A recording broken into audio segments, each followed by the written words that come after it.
Hello everyone, this is Steve, and today I'm going to show you how to change a Salesforce page layout live with ForceClaw just by sending a message. No work in Salesforce setup.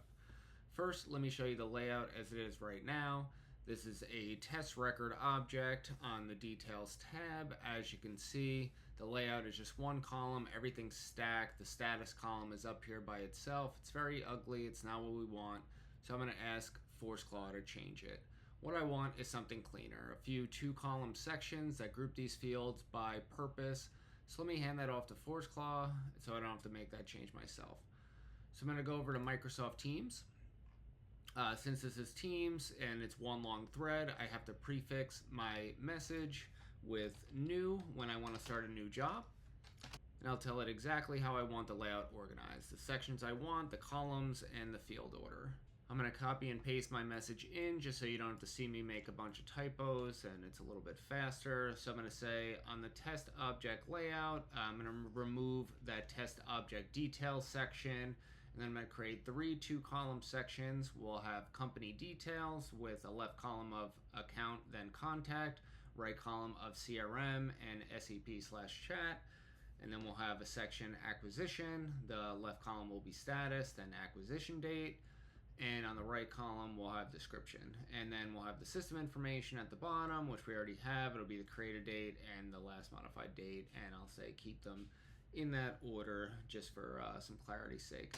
So I'm going to send that message to ForceClaw. Oh, that's right. So because I said new and I didn't specify my org, it's going to ask me what org I want to do that in. I should have mentioned the dev org, but I didn't. So I'll say dev org here.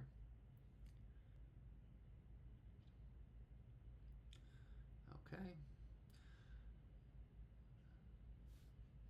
So as always, ForceClaw goes into planning mode first. It's going to read the current layout and it's going to lay out a plan. The plan is going to be, again, to remove the old test object section and create the three new sections that we said here. So it looks like this is exactly what I want, exactly what I asked for. So I'm going to say yes, go ahead.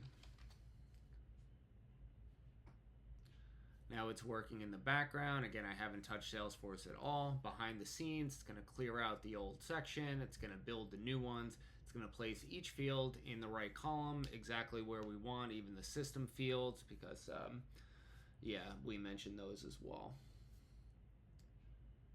So we'll just sit here another moment and we're done. As you can see, done. I've successfully reorganized the layout. Instead of removed this section, created the three new sections, exactly what I want. It gives me a link to the layout, but I'm not going to click on that link. I'm just going to refresh the page. And I may have to refresh this more than once because, you know, it is with Salesforce Lightning, sometimes this does cache. And here we go, third time's the charm. So we see as I export, we have the company details, we have the acquisition. I didn't tell it to move that status field. I probably should have did that, but I still have the different sections, you know, the company details, the acquisition, the system information. So yeah, so that's really the whole thing. I mean, I described the layout that I wanted in one message. It gave me back a plan. We'll double screen that. I described the layout I wanted. It gave me, at first it asked what org because I forgot to specify the org and I'm connected to multiple. I told it what org I wanted to do it in. It came back with the plan. The plan was exactly what I wanted, so I said go ahead and build, and then it built the sections that I asked for.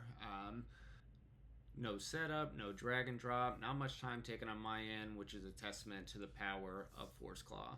So thank you for watching and hope this can help your business.